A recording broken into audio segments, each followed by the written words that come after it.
soap that is chemical. Yeah, kinda. Anyway, but when you do Spicy Moustache, welcome to the garden. Thank you. Do you have a real name? Alessandro. Alessandro. That's actually my real name. Oh, I didn't know that. So, what's it like being away from London? Well, it's completely different. Yeah. I'm surprised that there are no sounds of like airplanes, cars, like police going around all the time. Yes. You know? Yeah, just. It's a dream for me. Yes, it's nice. So yeah, you came up. We're doing a bit of filming. I thought I can like show you about. We could probably taste some things. But I'm very. This is like you were asking about outdoor tomatoes. So I wanted to share with you an outdoor tomato, and I wanted to get. I don't think outdoor tomatoes taste as good as polytunnel tomatoes. That's interesting. But I'd like you to Thank you. see what you think.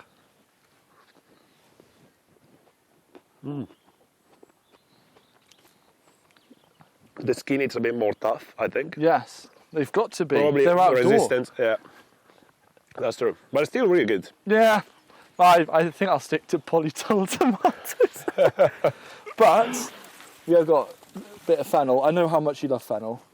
100%. Yeah. Got some bigger ones down there. Yeah, my grandma used to make it like in the oven. Yeah.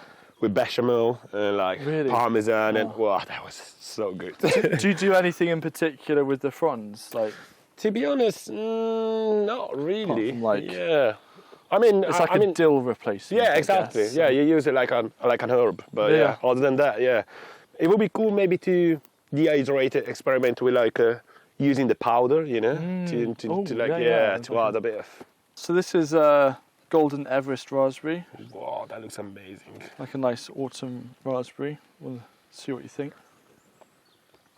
So nice. It's less sweet than like normal raspberry, I think. But I love the taste. Yeah, it's got a nice kind of texture as well. I think sometimes like red raspberries are a bit like it's almost too sweet, you know, like it's a really like overpowering flavor. But here, it's just good. Just right. Yeah. Are you gonna collect the seeds? Are the actually? Should I collect the seeds of a curry plant? To be honest, I think you can use them in some ways, but I'm not 100% sure. What I did with curry plants, I made like a syrup. So rather than using it like as a spice for savory dishes, I added like the same weight that I harvested in sugar. Right. And I made a sort of chong, like the Korean syrup, you know. A bit like a fermented plant juice. Kinda, yeah, exactly. Yeah. And then you use it on pancakes. You use it for cakes. No way. Yeah. It's so good. Plant? Yeah. I know it's weird, but yeah, it's actually really good. I rate weird. There's another plant. There's another herb down here that is a similar thing. It's like, what do you do with it? Yeah. Do you know what this herb is? If you smell it. Let me try.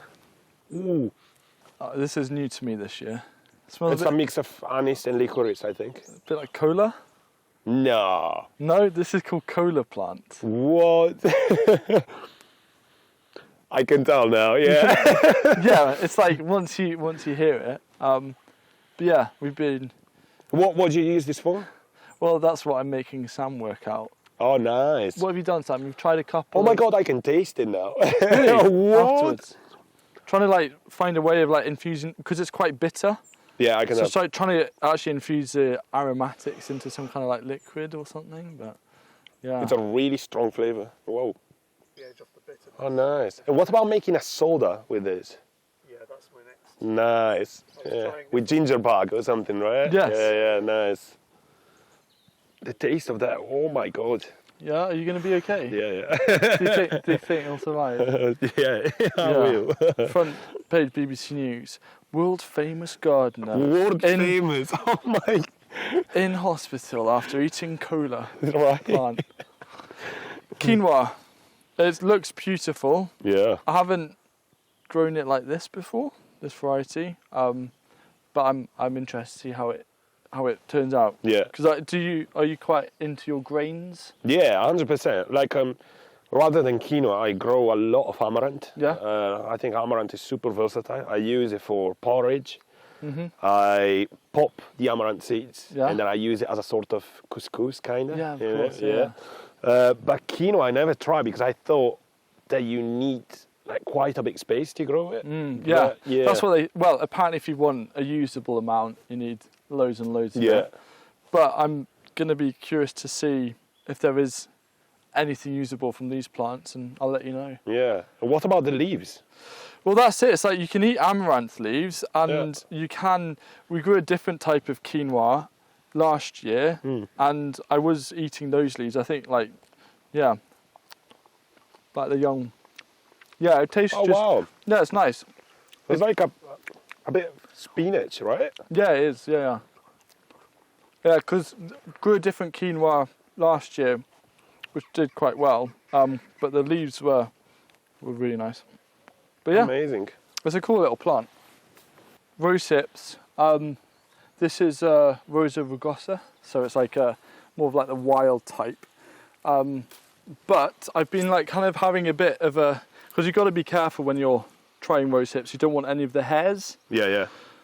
But the flesh, I don't know, it like, I don't know if you want to try a bit. Yeah, It's like, please.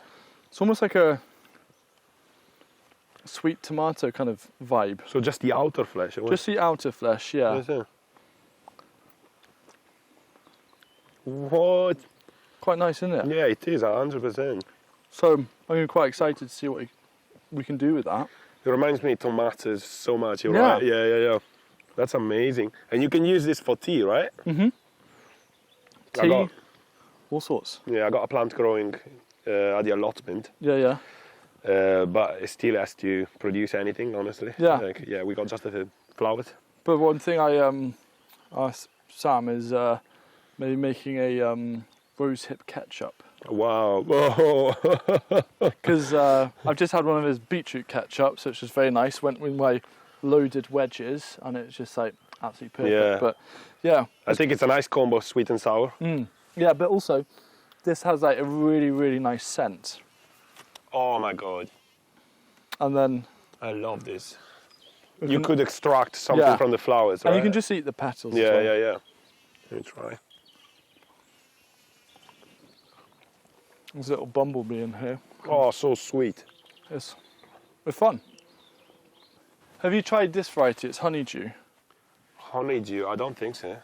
So this is like, I've never tried it before, Yeah.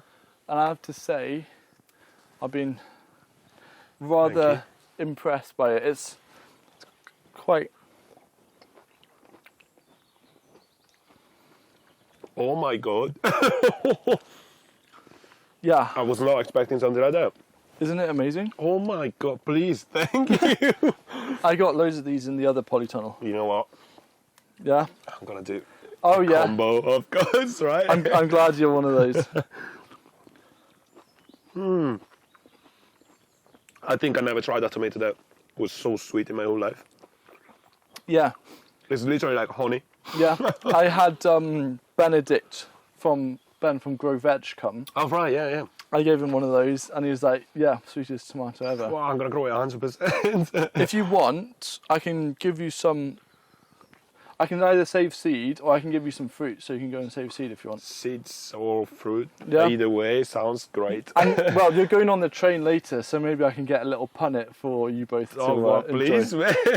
But I just wanted to show that to you. So good, it? seriously. I never tried something so sweet.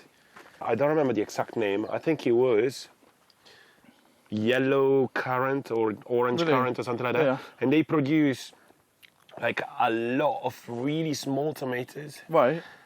And I would never do it again. No? Yeah, they were great. Yeah. But like it's a mess every time to be on top of harvesting. Yeah. They drop on the ground. Like this season, I had literally seedlings of tomatoes everywhere, you know, so yeah. Yeah. This is really good as well. It is. More depth of flavor compared to the other one. Mm-hmm. I think the two together Well, would be like Definitely, like a nice salad. world's best tomato. All right, I know you're into your weird things. want to show you exploding cucumbers, Right. which are these. You have to kind of watch out with your eyes. They're these things. Ready? What?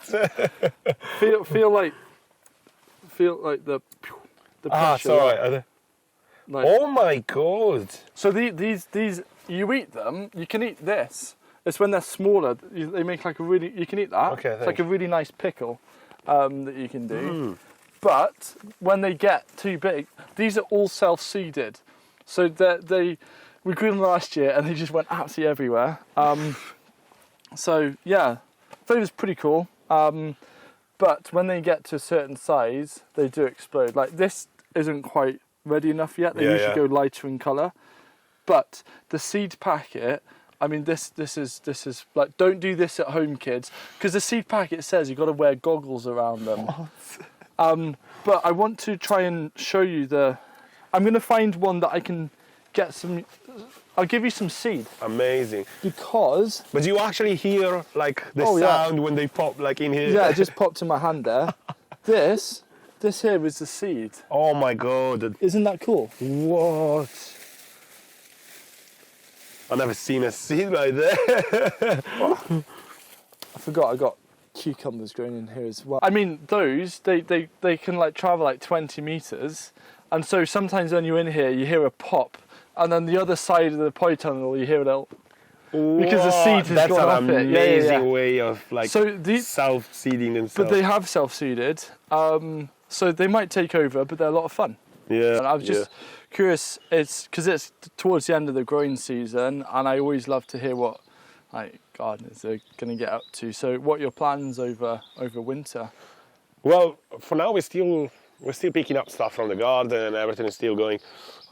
We started interplanting crops to either over winter or to like harvest before the cold hits. So like I did even carrots just because I like them, even like small carrots. They're like little sweets. Exactly. So for the winter, I definitely want to improve like my winter crops, like what I'm growing during the winter, just because I think over the past years, like I was focusing more like on things to grow during the summer and not really like an actual winter crop. So I'm gonna do that, and I'm succeeding to grow plants that before I was failing miserably because of slugs. Like I've got cauliflowers now that are forming heads, and I'm like, what? Finally! What's the first thing you're gonna do when you've got a head of cauliflower? How are you gonna eat it? I think so. Well, of course, I'm gonna have one just steamed because I want to capture the flavor of it, without any sort of spice. And then I'm gonna make cauliflower wings because it's one of my favorite things. I only had my first ever cauliflower wings a few weeks ago. I was like, pretty good. Yeah. Especially because we don't eat meat, and it literally reminds me of normal wings. I know. They're close. That's why I said they're pretty good. They're pretty good. Oh, thank you. Anyway, let's get back to filming. Got a long day of work.